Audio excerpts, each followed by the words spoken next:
Rolling.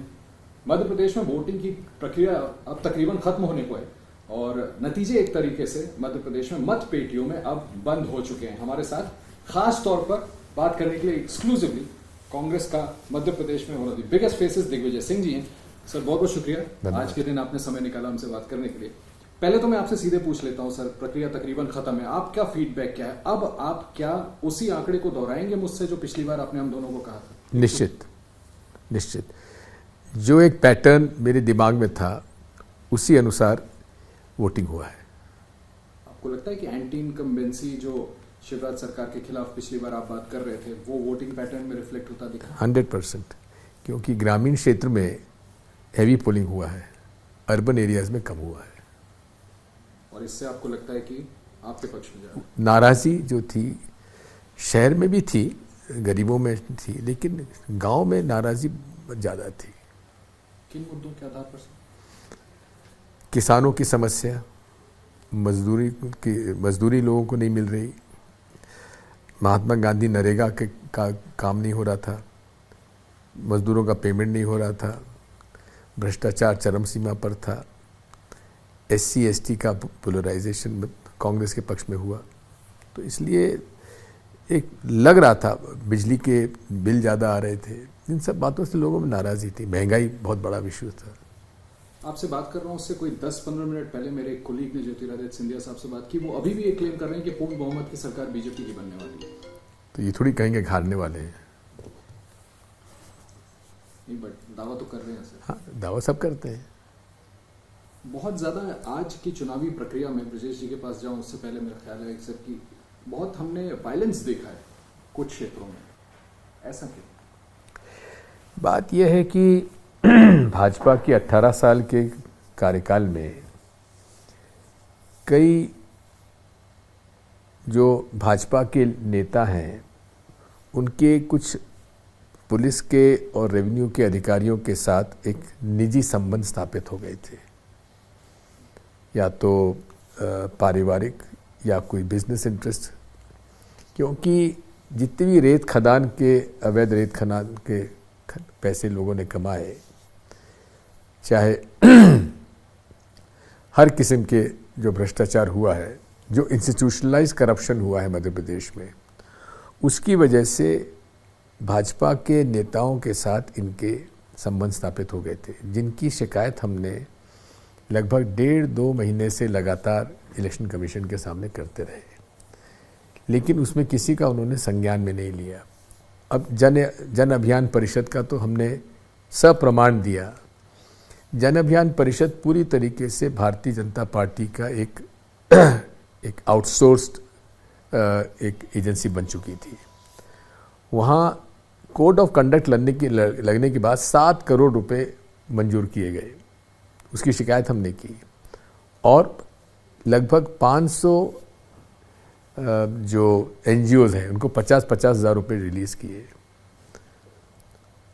इसी प्रकार से जो 100 सहायता समूह थे उनमें जितने वर्कर्स काम कर रहे थे, उनमें से कई लोगों ने इसमें भाजपा में काम किया।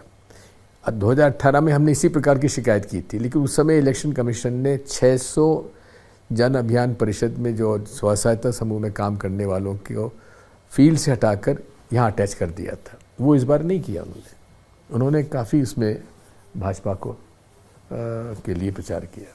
Sir free and fair election आज हुआ है कि नहीं हुआ है, मैं इसी से पूछ रहा हूँ। ये नहीं कह सकते कि फ्री एंड फेयर इलेक्शन 100% हुआ है। हाँ, शिकायतें थी, वाजिब शिकायतें थी, तो हम कह सकते हैं कि 75 से 80% तो फ्री एंड फेयर हुआ है, बाकी तो कुछ जगह दिक्कत भी आई है। सर काफ़ी घूमने फिरने के बाद इस पूरे इलेक्शन में हमने ये देखा कि ये जो एक चुनाव था जो कांग्रेस के लिए बहुत महत्वपूर्ण था और बीजेपी के लिए, ये पूरा चुनाव ऐसा लगा कि लाडली बहना योजना वर्सेस एंटी इनकम्बेंसी था। आप इस बात से सहमत है क्या? आप लोगों ने लाडली बहना योजना को बहुत ज़्यादा हाइप कर दिया है।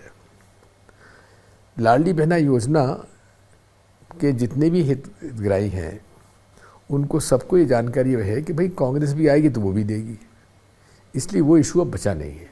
सर मगर जिस तरीके से महिलाओं को वोटिंग परसेंटेज काफ़ी ज़्यादा है, तकरीबन 72%। नहीं, ऐसा नहीं है। उनका और कांग्रेस जो पुरुषों का लगभग बराबर है। इस चुनाव में हमने ये भी देखा कि आपने 2018 में चुनाव प्रचार कम किया था, मगर इस बार आपने जा के चुनाव प्रचार किया। ऐसा नहीं है, तब भी किया था, अब भी किया है।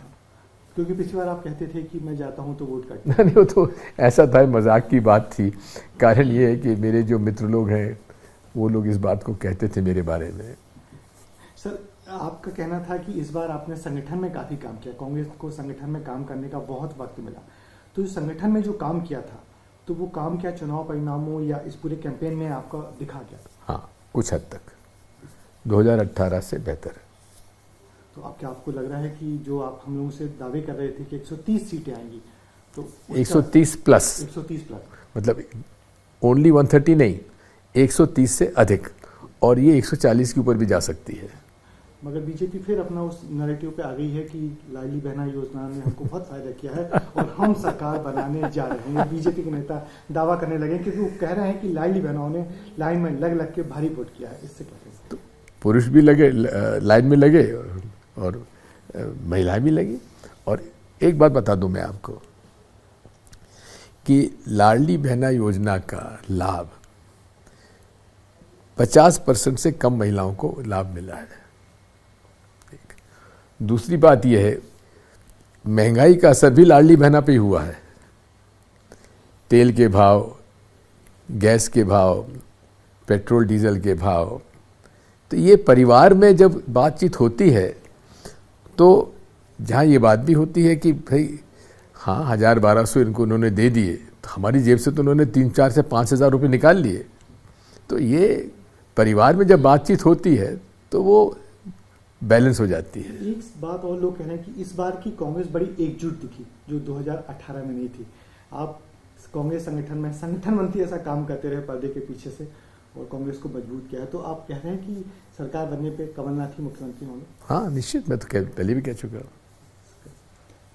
सर, आपने थोड़ा सा और इसको ग्रेजुएट किया, आपने कहा कि 130 से आप 140 के बियॉन्ड भी जा सकते हैं। एक political question sir, with your experience of politics, अगर ऐसी कोई नौबत आती है तो क्या ये जो स्मॉलर पार्टीज आपके साथ पहले आपका सहयोग कर चुके हैं या इंडिया अलायंस का भी हिस्सा है, इनसे अलग बीएसपी भी, क्या आप चाहेंगे कि ये पार्टियां भी आपको सपोर्ट करें? हमारा तो ओपन ऑफर है, जो समर्थन देना चाहता है दे, हम स्वागत करेंगे। लेकिन हम लोगों का जो है इशू बेस्ड होना चाहिए, क्योंकि अब आप देख लीजिए बीएसपी की एक, समाजवादी पार्टी बीएसपी के 2 और एक समाजवादी पार्टी के आए थे और बाकी इंडिपेंडेंट थे। तीनों के तीनों भाजपा के साथ मिल गए। तो ये जो बीएसपी और एसपी से चुनाव जीत के आएंगे, वही कोई कमिटेड समाजवादी पार्टी का काडर केवल एक निवाड़ी वाले उनको छोड़ दें, दीप नारायण यादव को छोड़ दें, हालांकि उसका छोटा भाई तो कांग्रेस से लड़ रहा है। तो मैं वही कहता हूँ कि ये जितने भी, जैसे एक बीएसपी के एमएलए संजय कुशवाहा था, वो चला गया बीजेपी में। दूसरा शुक्ला थे बिजावर वाले, वो चले गए बीजेपी में। तीसरी बीएसपी से महिला थी हमारी रामबाई, वो इस बार फिर बीएसपी से लड़ रही है चुनाव। संजू फिर बीजेपी से लड़ रहा है। हाँ, संजू फिर बीएसपी से लड़ रहा है। बीएसपी से लड़ रहा है जी, बीजेपी छोड़ के बीएसपी से। तो ये कोई कमिटेड लोग नहीं है। क्योंकि सर चुनाव के दौरान बहुत तलखी भी हो गई थी, बयानबाजी, चाहे सपा हो या मायावती जी का हमने प्रचार देखा। फिर भी आपको उम्मीद है, जैसे आपने कहा ओपन ऑफर है कि साथ में आना चाहिए? हाँ, हम तो स्वीकार करेंगे। सर, अगर ऐसी कोई नौबत आई कि आंकड़ों में आपको उन नंबर्स की जरूरत है, तो क्या बीजेपी को रोकने के लिए उन लोगों को साथ आना चाहिए? मैं दूसरा सवाल पूछूं। देखिए, ये तो पिछली बार तो हुआ ही था और हम उस बात के आभारी हैं कि उन्होंने मांगने से पहले समर्थन दे दिया था। इस बार के जो नतीजे सर, मध्य प्रदेश में जिस तरह का वोटिंग हुई, आपको लगता है कि इसका असर, या छत्तीसगढ़ में जो आज वोटिंग हुई होगी, इसका असर राजस्थान में भी देखने को मिलेगा? क्योंकि आप सीनियर कांग्रेस, हर स्टेट का अपना अलग कैरेक्टर होता है और मुद्दे अलग होते हैं, इसलिए ये कहना बड़ा मुश्किल है कि किसका असर किस पे आएगा। क्योंकि वहाँ एक बड़ी तब्दीली हमने देखी है 2 दिनों से, आप भी देख रहे होंगे। फिर मैं इसलिए ये सवाल पूछ रहा हूँ क्योंकि आप sir your senior congressman, Gehlot साहब और पायलट साहब का एक साथ तस्वीरों में दिखना, मुस्कुराना, बातें करना, तो तो आपको लगता है क्या कि राजस्थान में भी कुछ स्थिति सुधर ये सकती है? काश पहले ही हो जाता। नहीं, इसका कुछ सकारात्मक असर आपको लगता है? निश्चित निश्चित। सर एक सवाल मैं पूछना चाहता हूँ, तेलंगाना में मैंने देखा कि पूरी आप लोगों ने पोटली ही खोल के रख दी, तो वैसा किस प्रकार की? अरे बहुत सारे बड़े बड़े अनाउंसमेंट, शादी होगी तो 1 लाख रुपए देंगे और इस तरह की कई चीजें वहां ऐलान की गई। आज ही कांग्रेस अध्यक्ष ने वहां मैनिफेस्टो लॉन्च किया है। मध्य प्रदेश और राजस्थान में ऐसा पिटा नहीं, यहाँ भी हुआ है। अच्छा, यहाँ भी यहाँ भी 1 लाख हम लोग शादी में देंगे, सामूहिक विवाह में। आपके बेटे भी चुनाव लड़ रहे हैं, क्या उम्मीद है आपको राघुगढ़ से? क्योंकि आपके बड़े करीबी हुआ करते थे जो उनके सामने चुनाव लड़ रहे हैं इस बार। सिंधिया साहब के साथ चले गए थे छोड़। ऐसे लोगों को क्या कहेंगे जिनको हमने सब कुछ दिया फिर चले गए। जी जी सर मेरा आखिरी सवाल बस ये कि आपने अब तक आपके पास काफी सारा फीडबैक आ गया होगा, किन इलाकों में कांग्रेस बहुत अच्छा कर रही है और किन इलाकों में नहीं कर पा रही है? पिछली बार विंध्य प्रदेश हम लोग अच्छा नहीं कर पाए थे, इस बार वहाँ अच्छा कर रहे हैं। बुंदेलखंड में भी इम्प्रूवमेंट है। बाकी ग्वालियर चंबल रिटेन करेंगे, मालवा रिटेन करेंगे, निमाड़ रिटेन करेंगे, महाकौशल रिटेन करेंगे। और आपका जो राजगढ़ के आसपास का पूरा इलाका? हाँ, देखिए राजगढ़ में कांग्रेस जीतती है, भोपाल सीहोर में दिक्कत आती है। तो सीहोर की भी हमें रायसेन, सीहोर, भोपाल में भी, विदिशा में भी पहले से बेटर सीटें मिल सकती हैं। तो आप मान रहे हैं ये चुनाव के बदलाव का है? निश्चित बदलाव का है। बस आखिरी सवाल सर, इसका असर 2024 लोकसभा इलेक्शंस पे होगा? मेरा अनुभव कुछ दूसरा है। क्या है सर? विधानसभा और लोकसभा के इश्यूज अलग होते हैं, तो इसलिए उसका असर पड़ता है। मैं इतना आपको बताता हूँ, 98 में हमें यहाँ बहुमत मिला, लेकिन 98 के बाद जो चुनाव हुआ 99 का लोकसभा में, हमारे नतीजे अच्छे नहीं आए लोकसभा में। तो ये जरूरी नहीं है कि विधानसभा के नतीजे को रिफ्लेक्ट लोकसभा में होगा। इसी प्रकार हम लोग 2018 में हमारे बहुमत मिला और 2019 में केवल 1 सीट हम जीत के आए। यानी 2024 के लिए अलग से आप लोगों को मेहनत वो नेशनल इश्यूज अलग होते हैं। बहुत बहुत शुक्रिया हमसे बात करने के लिए दिग्विजय सिंह साहब। बड़ा क्रूशियल है कि पिछली दफा जब चुनाव के दौरान दिग्विजय सिंह साहब ने हमसे बात की तो उन्होंने कहा था 130+। आज वोटिंग की प्रक्रिया तकरीबन खत्म होने के बाद जो फीडबैक है उसके आधार पर दिग्विजय सिंह दावा कर रहे हैं कि कांग्रेस 140 सीटों से ऊपर भी जा सकती है। आशीष कुमार सिंह, ब्रजेश राजपूत के साथ, एबीपी न्यूज, भोपाल।